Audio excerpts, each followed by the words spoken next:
तो जो भीष्म पितामह थे, इतनी शक्ति उनमें कैसे आई?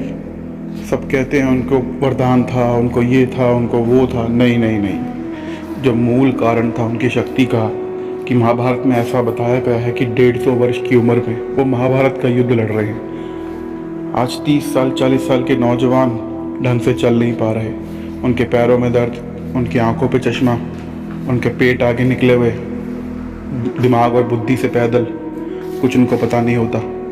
बस भोग विलास करते रहते हैं और अल्प आयु में जल्दी ही मर जाते हैं, और मरने के बाद बस नरकलोक में या किसी पशु योनि में पैदा होते हैं। वो क्यों होते हैं? क्योंकि वो अपनी वीर्य नाश करते रहते हैं और वैसा संस्कार बनता रहता है। और जैसा संस्कार तुम्हारा बनता है, तुमने पूरे जीवन बनाया है, बस मरते वक्त उसी योनि में तुम जाते हो।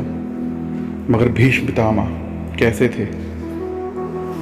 उन्होंने अपनी मर्जी से मृत्यु को ग्रहण किया, और महाभारत युद्ध में इतने बड़े बड़े योद्धा भी उनको हरा नहीं पा रहे थे। वो क्यों नहीं हरा पा रहे थे? क्योंकि शक्ति थी उनकी सच्ची ब्रह्मचर्य की शक्ति। सच्चे ब्रह्मचारी थे वो।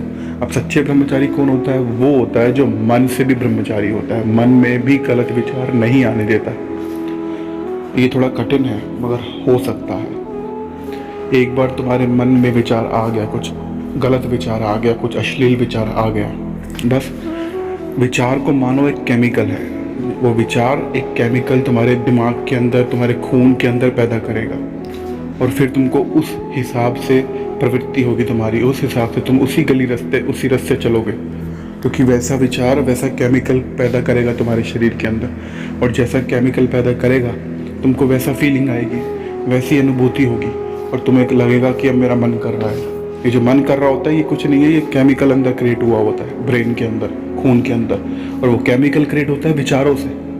तुमने विचार किया और केमिकल क्रिएट हुआ।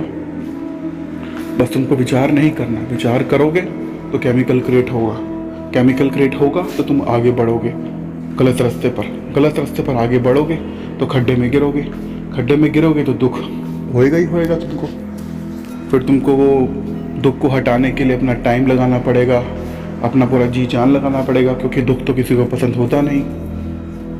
बस इसलिए ब्रह्मचर्य की रक्षा करो, वीर्य की रक्षा करो, क्योंकि एक बार विचार आ गया और तुमने उस पर बार बार विचार कर लिया, वो केमिकल रिलीज होगा तुम्हारे शरीर में, वो केमिकल तुमसे सारा काम करवाएगा।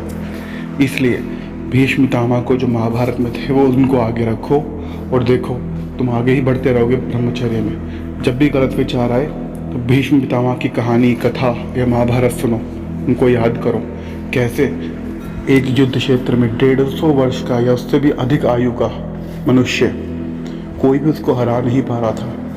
इतने बड़े बड़े योद्धा, अर्जुन, कर्ण, भीम, युधिष्ठिर, कोई भी नहीं हरा पा रहा था। यहाँ तक कि श्री कृष्ण भी, जिन्होंने वचन लिया हुआ था कि मैं महाभारत युद्ध में अपने अस्त्र नहीं उठाऊंगा, उनको भी मजबूरी में अस्त्र शस्त्र उठाने पड़े, क्योंकि भीष्म इतने पराक्रम, इतनी तीव्र तरीके से युद्ध कर रहे थे कि पांडवों की सारी सेना नष्ट हो जाती। सोचो कितनी शक्ति होगी ब्रह्मचर्य में, उनके दिमाग में, उनके बाहुबल में, उनके मसल्स में, उनके हड्डियों में कितनी शक्ति रही होगी। सारी जो ब्रह्मचर्य वीर्य की शक्ति होती है उनके शरीर में संचित हो गई थी, और उसी के कारण वो युद्ध कर रहे थे, उसी के कारण कोई उनको हरा नहीं पा रहा था, उसी के कारण उनका दिमाग इतना तेज था। इसलिए वीर्य की रक्षा करो। मिलते हैं अगली वीडियो में।